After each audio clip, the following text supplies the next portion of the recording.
Bueno, y vamos a venir al plano doméstico y en una situación completamente distinta. Es las primeras horas de un nuevo equipo de gobierno, de un gabinete que empieza, o que ya tiene forma, pero empieza a desplegar sus ideas, sus líneas. Empezamos a saber las intenciones de cada ministro, cómo va a ir diseñando sus políticas y sus estrategias. Vamos a tomar contacto con Mauricio Morales, doctor en Ciencias Políticas de la Universidad de Talca. Mauricio, buenas noches, gracias por recibirnos. ¿Cómo estás? Hola Matías, ¿qué tal? Un gusto en saludarte tanto tiempo. Igualmente, sí, pues. Bueno, ¿cómo ves tú este nuevo gabinete y la víspera del nombramiento de los subsecretarios? Ya sabemos que el diario La Tercera acaba de adelantar que ya está el equipo de la Subsecretaría del Interior que va a acompañar a la ministra Isquia Siches. Pero vamos primero a ver la conformación, el despliegue de las fuerzas políticas. ¿Cómo lo ves tú? Bueno, me voy a quedar con lo último que señalaste porque acá ha habido un cambio importante que no se había visto en ninguno de los gobiernos anteriores y que consiste en armar coaliciones una vez producido el resultado electoral. Nosotros estábamos acostumbrados a tener coaliciones electorales que eran sinónimo de coaliciones de gobierno. Ahora eso no sucedió porque la coalición de gobierno se armó después de la coalición electoral. Una coalición original de 5 partidos crece automáticamente a 9 partidos. Por lo tanto, administrar el conflicto en 9 jugadores que entran a la cancha en la puja por el poder no va a ser una cuestión sencilla para el presidente Gabriel Boric. Y por otra parte, Matías, lo más probable es que transitemos desde esta coalición electoral original, que era Apruebo Dignidad, a una nueva coalición de gobierno, que es la que estamos viendo ahora, y probablemente Giorgio Jackson y la ministra del Interior intenten armar una nueva coalición legislativa en que sí se incluya, de alguna manera, a la democracia cristiana. ¿Por qué te digo esto? Porque si tú sumas los diputados que hoy día tiene Apruebo Dignidad, que son 37, los sumas a Nuevo Pacto Social, que también son 37, pero le restan los de la democracia cristiana y le suman los de Ecologista Verde y otros partidos de izquierda, eso te da 70 diputados. Y para tener mayoría, con el fin de aprobar solamente algunas leyes, necesitas 78. Por lo tanto, este tercer paso de coalición electoral, de gobierno y legislativa es fundamental para que el presidente Boric lleve adelante su agenda, y la primera reforma, me imagino que va a enviar, va a ser la reforma tributaria. Es decir, la democracia cristiana hoy está en un papel que ha sido bastante tradicional en su historia, que es de bisagra, de dar los votos o no. Por eso que estaban invitados a esa ceremonia, pese a que no estaban en la tarima. No tienen aparentemente tampoco subsecretarios, dijo el presidente Boric anoche, ministros tampoco tiene. Pero es fundamental la buena relación para el gobierno con la democracia cristiana, ¿no? Sí, con la democracia cristiana, bueno, la DC ha estado acostumbrada en los primeros años, en los 90, a hacer gobierno. Cerca de la mitad del gabinete de los primeros presidentes, incluyendo el presidente Lagos, eran demócratas cristianos. De ahí el partido comienza a seguir un derrotero electoral que es más o menos parecido al derrotero que han seguido otros partidos demócratas cristianos de la región. En América Latina, la democracia cristiana chilena es más la excepción que la regla. Sobreviven aún el partido demócrata cristiano, social cristiano de Costa Rica, y el Partido de Acción Nacional Mexicano, que pertenece a la Organización Internacional Demócrata Cristiana. Hoy día la DC tiene solo 8 diputados, llegó a tener casi 40 en un momento, y esos 8 votos más los 5 senadores le permiten operar de la forma que tú estás señalando, es decir, como un partido que puede entregar las mayorías. Y es lamentable que un partido de esas características termine en esas condiciones, pero insisto, es el derrotero que han seguido casi todos los partidos demócratas cristianos desde el 90 en adelante en América Latina. Sin descartar tampoco, por ejemplo, lo que fue el COPEI en Venezuela o el Partido Demócrata Cristiano Guatemalteco, que también desapareció de manera muy rápida. La DC chilena se extendió por más tiempo y hoy día ocupa este rol de partido de chantaje en el buen sentido, sin descartar, Matías, que en algún minuto, produciéndose alguna crisis de gabinete, la DC puede entrar, pero por la misma puerta que entre la DC va a salir el Partido Comunista.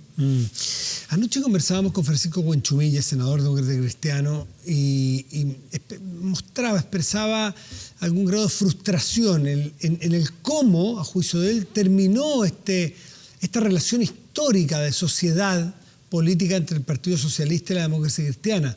Recordemos que eran adversarios enconados en la Unidad Popular. Luego, en dictadura, en oposición al dictador, se hicieron una alianza que tuvo, algunos pensaban que era difícil, frágil, muy compleja, terminó siendo una larga, fructífera y de mucha confianza, alianza entre la DC y el Partido Socialista. Y los DC sienten que, de alguna manera, se sienten abandonados por la democracia cristiana. ¿Eso puede afectar ese sentimiento de haber sido dejados de lado? Sí, yo te diría, Matías, que esa es la principal noticia de este gabinete y qué bueno que lo recuerdes porque me parece que es lo central, más allá de lo que podamos discutir respecto a la composición ideológica o política del gabinete, la noticia más importante desde el punto de vista de la ciencia política es la rotura de este eje histórico de la democracia cristiana con el Partido Socialista. Ellos, después del golpe militar, a fines de los 70 comienzan a reencontrarse, lo hacen formalmente en la Alianza Democrática, el año 83, pero antes también con otros grupos de estudio que tenían, luego la concertación de partidos por el no y finalmente la concertación de partidos por la democracia, pero las señales de desconfianza entre ambos, particularmente del mundo socialista, hacia la democracia cristiana se generó a partir del intento del PS por participar de la primaria del Frente Amplio PC. Le cerraron la puerta y volvió con la democracia cristiana. Aunque si uno rastrea incluso más atrás, podría también añadir lo que pasó el año 2017, en que la democracia cristiana decidió competir con una candidatura presidencial, mientras que Guillé se presentaba como candidato oficial, por así decirlo, del bloque PS-PPD Partido Radical. Hoy día la democracia cristiana está en soledad y el presidente Boric, creo, Matías, le está dando el golpe de gracia a la democracia cristiana, salvo que en algún minuto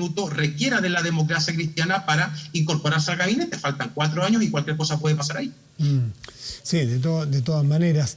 Ahora, me gustaría que evaluaras tú ya las primeras manifestaciones que hacen los ministros del comité político que se desplegaron en los distintos medios de comunicación, dejando entrever cuáles son las políticas a seguir o las estrategias del gobierno del presidente Boric en materia de seguridad, en materia de agenda social, por ejemplo, el caso CAE, en el caso Araucanía, porque una cosa es la campaña y otra cosa es cuando una persona lo dice con la responsabilidad de haber sido ya nombrado ministro.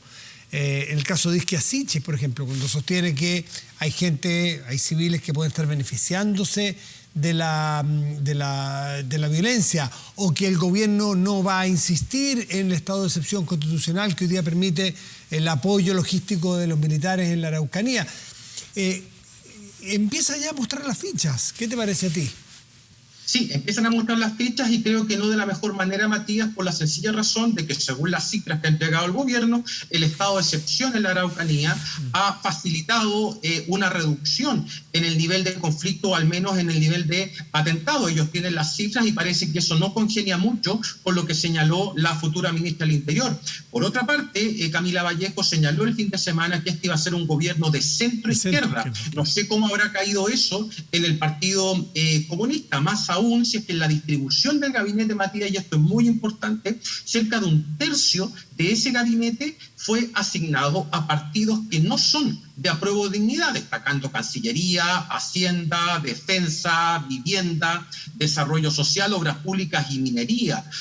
Y el PC, con justa razón a mi juicio, se queja porque solamente se quedó con 3 de los 24 ministerios, representando el 35% de los votos de la coalición. Por lo tanto, quedó extraordinariamente subrepresentado y ahí se va a venir un conflicto gigantesco dentro de Apruebo Dignidad o de esta nueva coalición del presidente Boric. Y por otra parte, va a tener ahí un cancerbero, un cuidador económico que va a ser Mario Marcel, quien ha dicho que todas las reformas van a ser graduales y quizás no a la velocidad que desean los otros partidos que están o que componen Apruebo Dignidad. Por lo tanto, vamos a tener un problema de velocidades ahí respecto a las reformas que intenta presentar el presidente Boric, partiendo por la reforma tributaria, por cierto. Y por último, Matías, pero no menos importante, es que muy probablemente desde septiembre en adelante tengamos un gobierno que va a funcionar con una nueva constitución. Por lo tanto, cualquier plan que tenga este gobierno de aquí a 4 años bien podría haberse modificado porque las reglas van a cambiar significativamente en caso de aprobarse el nuevo texto constitucional. La relación del Partido Comunista con el gobierno que entra, tú ya mencionaste algo. Camila Vallejos es garantía de buena relación, de buena comunicación entre estos dos elementos, gobierno y el Partido Comunista, que es parte integrante, pero con un grupo que claramente ha mostrado molestia, ha mostrado desazón en cómo se conformó ¿O tú ves que Camila Vallejo, llegado el momento de jugar, es más ministra que militante del Partido Comunista? ¿O ella y las nuevas generaciones van a tirar al Partido Comunista hacia una posición distinta a la que le conocemos? ¿Cómo crees tú que va a ser esa? Porque el que diga que es un gobierno de centro-izquierda y ella es vocera de ese gobierno, uno se pregunta desde afuera, dice, bueno, pero Camila Vallejo no es militante. Ella está contenta siendo un gobierno de centro-izquierda y no un gobierno de izquierda, que es el que ganó. Exacto. Sí, hay un problema ideológico serio y programático también.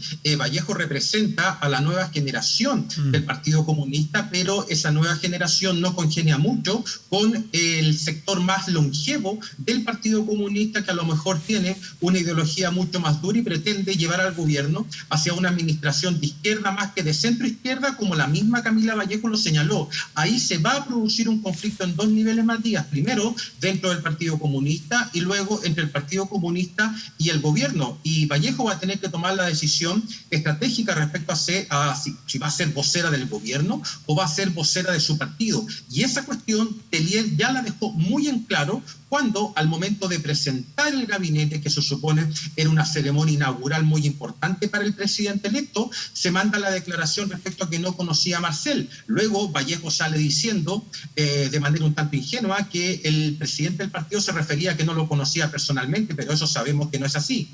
Por otra parte, si es que, como todo parece indicar, Matías, la distribución de la subsecretaría va a seguir el mismo parámetro que la distribución de los ministerios, como señaló Ixchia Siches al salir de la moneda chica, entonces el descontento del Partido Comunista podría ser aún mayor. Fijémonos solamente en un aspecto, en las subsecretarías de Interior. Tendríamos a un PS, que es Manuel Monsalve, subsecretario de Interior, PS, Eduardo Vergara, a cargo de la Subsecretaría de Prevención del Delito, PPD, y Miguel Crispi, a cargo de la Subdere. Por lo tanto, en materias de seguridad pública, el PC no va a tener una injerencia formal, y eso puede ser también una estrategia del presidente Boric para no involucrar al partido más extremo en una decisión tan crítica como es la seguridad pública. Bueno, está todo por verse, todo por analizarse, porque ya empieza de alguna manera, no formalmente, pero a mostrar la forma de gobernar. Ya sabemos más o menos, hay una fisonomía establecida de cómo va a ser este gobierno, porque ya se ha enfrentado a los hechos reales y ha tenido que opinar ya sobre un montón de cosas cotidianas de nuestro Chile y ya sabemos las ideas. Mauricio Morales, doctor de Ciencias Políticas de la Universidad de Talca, como siempre, un placer. Te mando un abrazo, Matías, que estés muy bien. Gracias. Chao, igual.